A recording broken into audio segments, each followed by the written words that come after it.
안녕하십니까. 저는 안익태 기념재단 연구위원으로 있는 김승열이라고 합니다. 오늘 제가 말씀드리려고 하는 주제는 대한민국의 애국가 작곡가 안익태가 1940년대 초반 제2차 세계대전 중에 유럽에서 작곡 지휘 활동을 할 때 야상곡과 에텔라쿠라는 관현악곡과 만주국이라는 관현악곡 이 두 작품을 작곡을 했습니다. 이 두 작품이 안익태의 대표적인 친일 의혹을 사고 있는 작품들인데 그것에 대한 해명을 드리려고 합니다. 그리고 같은 시기에 안익태가 독일 후기낭만파 최후의 거장인 작곡가 겸 지휘자 리하르트 슈트라우스를 사사했습니다. 당시 그 슈트라우스의 작품 중에 일본 축전곡이라는 작품이 있었는데 그것을 안익태가 1942년 오스트리아 빈에서 단 한 번 지휘했습니다.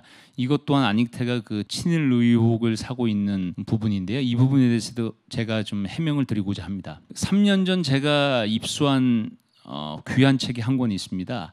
안익태 선생이 그 타계하기 1년 전인 1964년 7월에 일본의 음악 지우사란 출판사, 음악의 버출판사로부터 안익태의 스승인 리하르트 슈트라우스 전기 집필을 의뢰해 봤습니다.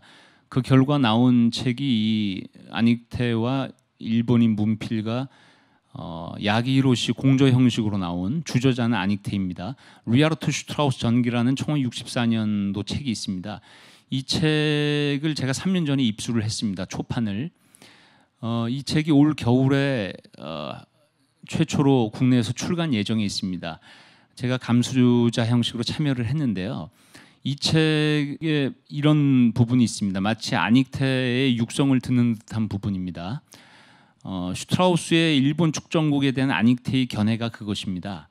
축제를 좋아하는 그의 이런 곡을 슈트라우스의 인간적인 표현이라고 보는 것은 너무 앞서 나간 것이다. 또 영국, 프랑스, 독일 3국의 작곡가에게 일본 정부가 의뢰한 것이었기 때문에 일본 제국주의 포로가 되었다고 비난하는 것도 지나치다. 마치 안익태의 육성을 듣는 듯한 부분입니다.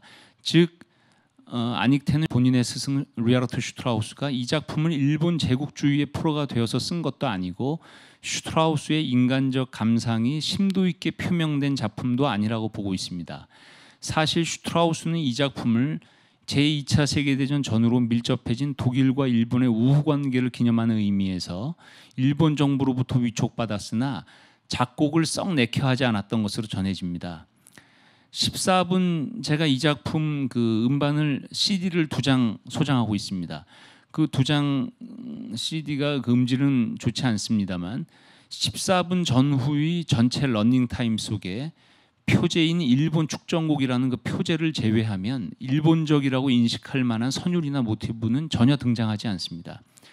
따라서 안익태가 일본 축전곡을 1942년 3월 12일 제2차 세계대전 전시체제의 오스트리아 빈에서 빈 심포니 오케스트라를 지휘하며 단 한 차례 공연했다고 해서 안익태를 친일파로 몰아가는 것은 상당히 좀 어불성설이라고 저는 생각합니다.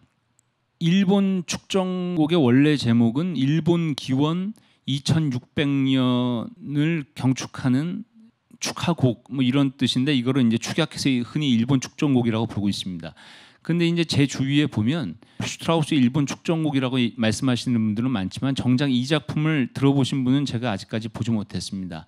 제가 그 음반 현재까지 지금 전해지는 일본 축전곡 그 열악한 녹음 상태이긴 하지만 두 종류를 다 CD로 사서 들어봤습니다만 전체 13분 내지 14분의 런닝 타임 속에 일본 고유의 그 선율이나 모티브는 전혀 등장하지 않았습니다.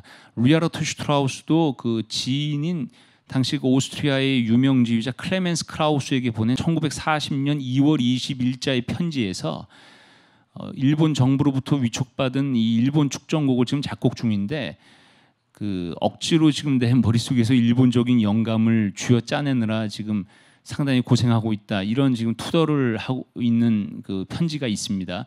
따라서 그 슈트라우스 본인도 이 작품을 작곡하는 데 있어서 썩 내켜하지 않았던 것으로 전해집니다. 아닉테가 당시 그 스승인 루야르토 슈트라우스의 일본 축전곡을 지휘하게 된 배경을 보자면 당시 유럽 주재 일본 공사관으로부터의 그 압박 내지 강압이라든가 자기 스승 슈트라우스의 작품을 지휘할 수밖에 없었던 그 스승 슈트라우스와의 친분, 교분 이런 그 당시 그 정황을 따져봐야 한다고 생각합니다. 따라서 아닉테가 이 작품을 생전 2번, 3번, 여러 번 지휘한 것도 아니고 1942년 3월 10일에 그 오스트리아 빈에서 단 한 번 지휘했기 때문에 그 단 한 번 지휘한 사실만을 갖다가 아닉테가 친일파다 이렇게 단정하는 건 상당히 좀 어폐의 소지가 있지 않나 저는 그렇게 생각합니다. 그리고 또 하나 이제 아닉테가 친일 의혹을 받고 있는 부분이 아닉테 선생이 작곡한 야상곡과 에텔라쿠라는 작품이 있습니다. 이 작품이 훗날 1950년대에 강천성악이라는 제목으로 이제 개작이 돼서 국내에서 1959년도에 초연이 됩니다. 그런데 이 야상곡과 에텔라쿠 할 때 에텔라쿠의 한자 음표기는 월천악입니다.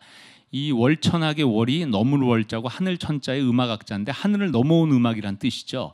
그런데 이 일본 내에서뿐만 아니라 전 세계적으로 이 작품의 뜻풀이가 통용되는 데 있어서 하늘을 넘어온 음악이라는 원래 뜻이 아니라 하늘에서 내려온 음악이라는 음악으로 통용되고 있습니다. 그런데 이 월천악이 처음 등장한 시대적 배경이 서기 794년 일본에서 출발하는 헤이안 시대부터 이 월천악 에텔라쿠라는 음악이 최초 등장을 합니다. 그런데 이 월천악이 일본 헤이안 시대에 등장하기 30에서 50년 전인 서기 742년에서 765년 사이의 통일신라 시대에서 활동했던 검은고 작곡가 중에 옥보고란 분이 계십니다. 이 옥보고가 작곡한 30곡의 그 검은고 작품들 중에 한 작품이 이 강천성곡이라는 곡입니다. 이 강천성곡의 뜻이 하늘에서 내려온 음악인데 이 강천성곡이 일본 헤이안 시대가 개창되면서 일본으로 넘어가면서 하늘을 넘어온 음악인 월천악이라는 제목으로 바뀝니다만 일본으로 넘어간 이후에도 월천악 본래의 뜻인 하늘을 넘어온 음악이란 뜻으로 통용이 안 되고 강천성곡의 뜻인 하늘에서 내려온 음악 Music Coming From Heaven이란 뜻으로 일본 내에서도 계속 통용이 되어 왔습니다. 따라서 이게 무슨 말이냐 하면 일본 고대 음악, 헤이안 시대에 처음 등장하는 고대 음악인 에텔라쿠의 기원은 통일신라 시대 옥보고의 강천성곡인 것이다 라는 것이죠. 이 사실을 아닉테 선생님께서 생전에 간파하고 계셨습니다. 그래가지고 훗날 그 한국에 들어오셨을 때 1950년대, 60년대 한국에 들어오셨을 때 아닉테 선생님께서 그 자기 후배인 음악평론가 이상만 선생이 아닉테 선생님께 선생님이 왜 일본의 고대악인 에텔라쿠를 작곡을 하셨습니까? 관현악으로 작곡을 하셨습니까? 이렇게 물어보니까 아닉테 선생님이 답하시기를 그거 한국에서 넘어간 음악 아니요 이렇게 답했다라는 에피소드가 전해지고 있습니다. 이 일화를 통해서도 아닉테가 에텔라쿠를 일본 음악이 아니라 고대 한반도의 음악으로 이해했음을 알 수 있습니다. 간략하게 정리해서 말씀드리면 야상곡과 에텔라쿠를 작곡할 당시부터 아닉테는 에텔라쿠 즉 월천악과 옥보고의 강천성곡의 상관관계를 꿰뚫고 있었던 것입니다. 그래서 해방 이후 야상곡과 에텔라쿠를 강천성악이라 명명한 것입니다. 이 같은 아닉테의 의식의 흐름을 쫓다 보면 야상곡과 에텔라쿠 즉 강천성악을 친일의 징표가 아닌 애국의 징표로 이해하게 됩니다. 그리고 이제 가장 뜨거운 친일의 증거다 이렇게 한쪽에서 얘기하고 있는 관현악곡 만주국, 교양적 환상곡 만주국에 대해서 제가 마지막으로 말씀드리겠습니다. 이 만주국의 실체를 결론부터 간단히 말씀을 드리면 아닉테가 만주국의 실체를 정확히 몰랐습니다. 왜냐하면 그 증거로 아닉테가 조선 땅을 떠난 시점이 1930년 9월입니다. 1930년 9월에 조선 땅을 떠나서 미국 신시내티 음악으로 유학을 갑니다. 그로부터 정확히 2년이 경과한 1932년 9월에 만주국이 수립이 됩니다. 1930년 9월에 조선 땅을 떠나고 만 25년이 지난 1955년 3월에 사반세기 만에 아닉테가 한국에 귀국을 합니다. 그 25년 동안 아닉테는 미국과 유럽에서 작곡 지휘 활동을 했습니다. 따라서 뭐 지금처럼 뭐 인터넷도 없고 뭐 통신 기술도 발달하지 못한 1930년대 40년대 초반의 안익태가 미국 유럽에서 음악 활동을 하던 안익태가 도대체 무슨 재주로 일제히 괴뢰 정부였던 만주국의 실체를 간파할 수 있었겠습니까? 1940년대 초반 당시 그 나치 치하의 유럽은 동시대의 미국과 달리 한인 사회라는 것이 형성되어 있지 않던 시절이었습니다. 1940년 9월 27일 베를린에서 체결된 독일, 이탈리아, 일본의 삼국 동맹 전후에서 당시 유럽 땅에는 일본 동양인이라고 하면 일본인들이 일색이던 시절이었습니다. 그런 시대 정황을 간과해서는 안 될 것입니다. 한국인들의 의식 속에 만주하면 잃어버린 조선의 옛 강토, 국토라는 문구부터 반사적으로 떠오르기 마련입니다. 더군다나 이 만주국을 안익태 선생님께서 1942년 6월, 7월, 8월 이즈음에 작곡을 해가지고 1942년 9월 18일에 구 베를린 필하모니 홀에서 베를린 방송교향악단과 라미 합창단을 지휘해서 이제 초연을 하게 됩니다. 그런데 1942년 6월 9일부터 6월 19일까지 열흘간, 정확히 열흘간 안익태가 그때 살고 있던 베를린의 에하라 고이치 자택에 스승인 리하르트 슈트라우스가 투숙을 합니다. 그러면서 리하르트 슈트라우스와 같이 열흘 동안 안익태가 살면서 같은 집에서 이 만주국 작곡에 대한 기술적 조언을 상당 부분 이제 받게 되는 것이죠. 그래서 오죽하면 1943년 8월 18일 안익태가 처음이자 마지막으로 세계 최고 악단인 베를린 필하모니 오케스트라를 지휘했을 당시의 프로그램을 번역해서 보더라도 만주국이라는 작품을 리하르트 슈트라우스의 그 조언을 받으면 작곡했다, 이런 그 문장이 그 프로그램에 그렇게 설명이 되어 있습니다. 따라서 결론을 간단히 말씀드리면 안익태가 작곡한 만주국은 지금 현재 악보도 전해지지 않습니다만 바로 그 악보가 전해지지 않는 사실 또한 무엇을 증명하냐고 저는 생각을 하냐면, 이거는 안익태가 스승을 리하르트 슈트라우스의 작곡 기법상의 기술적 조언을 받아가며 작곡한 작곡 기법을 연마하기 위한 하나의 습작에 불과하다. 전 이렇게 이해를 하고 있습니다. 만약에 그것이 작곡 기법을 연마하기 위한 습작이 아니었다면 현재까지 만주국의 악보가 전해져 내려올 것입니다. 보통 작곡가들이 그 자신의 습작은 많이 이제 폐기 처분하는 것이 일반적이지 않습니까?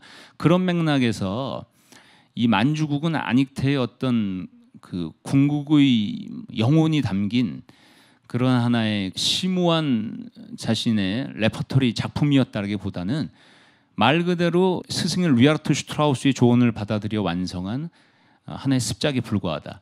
저는 이렇게 이해하는 것이 보다 합리적이지 않는가, 저는 이렇게 받아들이고 있습니다. 예, 그 외에도 이제 안익태 선생이 또 의혹을 사고 있는 부분이 몇 가지 있지만, 그 부분은 이제 1962년 5월 7일에 그 민주신보와의 그 단독 인터뷰에서 안익태 선생이 나는 그 리하르트 슈트라우스와 12년간 친근했다, 이렇게 말하고 있습니다. 나는 리하르트 슈트라우스와 12년간 사제지간이었다가 아니라 12년간 친근했다, 이렇게 말씀하고 있는데, 이게 후세에 와서 와전돼 가지고 안익태가 슈트라우스의 12년간 제자였다 뭐 이런 식으로 와전 왜곡됐는데, 안익태 선생 생전에는 나는 그 슈트라우스로부터 12년간 제자로서 가르침을 받았다, 이렇게 말한 적은 없습니다. 12년간 친근했다, 이렇게 말하고 있는데, 후대 음악학자 몇 분이 이제 안익태가 마치 그 슈트라우스로부터 12년간 제자였다는 식으로 이렇게 와전 왜곡시킨 경향이 있습니다. 이런 부분에 대해서도 면밀히 좀 검토할 필요가 있다, 저는 이렇게 봅니다. 그래서 결론적으로 안익태가 스승 슈트라우스의 일본 축전곡을 단 한 차례 지휘한 사실과 야상곡과 에텔나곡, 만주곡을 작곡한 사실은 전혀 친일의 증거로서 기능할 수 없다, 저는 이렇게 이해하고 있습니다. 감사합니다.